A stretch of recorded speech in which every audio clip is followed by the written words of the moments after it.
ایک شام صبح عائشہ اور آریہ سندرگرام کے کنارے ہلکی ہوا کا لطف اٹھا رہی تھی۔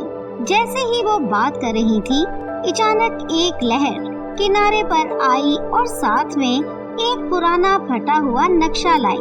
حیران عائشہ نے اسے اٹھایا اور دونوں نے اس کے پراسرار نشان دیکھے۔ یہ نقشہ بتا رہا تھا کہ سمندر کی گہرائیوں میں کوئی چھپا ہوا خزانہ ہے۔ دیکھو آریہ، یہ بالکل کسی ڈاکو کی کہانی جیسا لگتا ہے۔ تمہیں لگتا ہے یہ اصل ہو سکتا ہے یہاں خزانہ؟ نقشے کے راز کو جاننے کے لیے بے قرار عائشہ اور آریہ نے اپنے نئے سفر کے لیے تیاری کی۔ انہوں نے سامان اکٹھا کیا اور ایک چھوٹی کشتی پر روانہ ہوئی۔ ان کے دل خوشی اور انتظار سے بھرے ہوئے تھے۔ نقشے کے پراسرار نشان اور اشارے انہیں ایک چھپے خزانے تک لے جائیں گے جو صدیوں سے کھو گیا تھا۔ میں نے کھانے کا سامان اور گوٹا لگانے کا سامان پیک کر لیا ہے۔ ہم تیار ہیں عائشہ؟ بالکل آریہ، یہ خزانہ سندرگرام کے لیے سب کچھ بدل سکتا ہے۔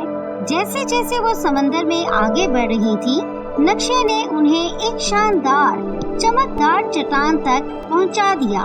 وہاں ان کی ملاقات ایک بوڑھے سمندری کچھوے ٹائبیریس سے ہوئی جو چٹان کا محافظ تھا۔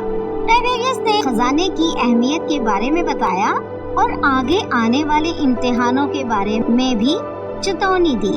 خوش آمدید مسافریوں، خوش آمدید۔ صرف وہ لوگ جو دل سے صاف اور روح سے بہادر ہیں اسے حاصل کر سکتے ہیں۔ تمہارا مقصد خزانہ بہت طاقت رکھتا ہے۔ کیا تم آنے والے امتحانات کے لیے تیار ہو؟ ہم تیار ہیں ٹائبیریس، ہم پیچھے نہیں ہٹیں گے۔ پہلا امتحان جو ان کے سامنے تھا وہ تھا ایک بھنور۔ عائشہ اور آریہ کو اپنی کشتی کو طاقتور گھومتے ہوئے پانی کی لہروں سے نکالنا تھا۔ آریہ کے پاس سمندر کے پانی کے راستوں کا علم تھا اور عائشہ کے پاس پیمانی حوصلے کا ساتھ۔ انہوں نے یہ خطرہ ٹالنے میں کامیابی حاصل کی اور وہاں سے نکل آئے۔ کشتی کو مضبوط پکڑو عائشہ، ہم یہ کر سکتی ہیں۔ چلتی رہو آریہ، ہم بس نکلنے والے ہیں۔ پھر نقشہ انہیں ایک جادوئی سمندری غار تک لے گیا۔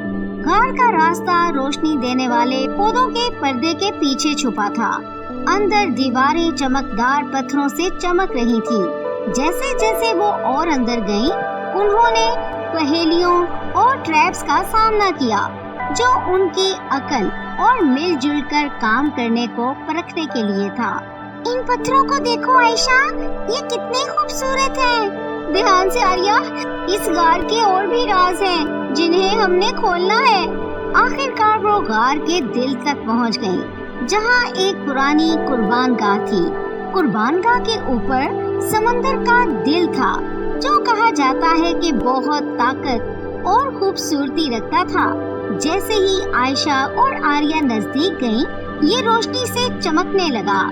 ان کے سچے ارادوں کو پہچانتے ہوئے انہوں نے امتحانات کو پاس کر لیا اور وہ خزانے کی حقدار تھیں۔ یہ دلچسپ ہے آریہ، سمندر کا دل۔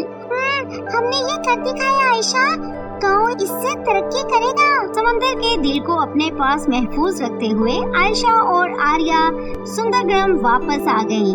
گاؤں والوں نے ان کی کہانی سن رکھی تھی اور وہ کنارے پر ان کا انتظار کر رہے تھے۔ یقین کی روشنی سے گاؤں میں خوشحالی آ گئی اور اس کے جادو نے یہ یقین دلایا کہ سمندر اور اس کی مخلوق ہمیشہ محفوظ رہیں گی۔ عائشہ، آریہ، تم لوگوں نے ہمیں کتنا بڑا تحفہ دیا ہے۔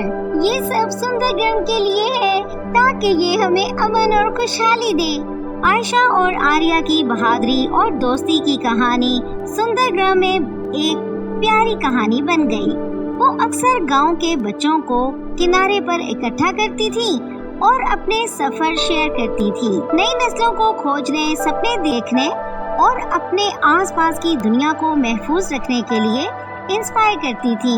سمندر کا دل ان کے شاندار سفر اور ان کے بہترین رشتے کی نشانی بن گیا۔ اور اس طرح چھوٹے دوستوں، ہم نے سمندر کا دل ڈھونڈا۔ واؤ، کیا آپ بھی ہمیں ایسی ہی سفر پر لے جائیں گی کبھی؟ بالکل، ایک دن تم اپنے خزانے ڈھونڈو گے، بس یقین رکھو۔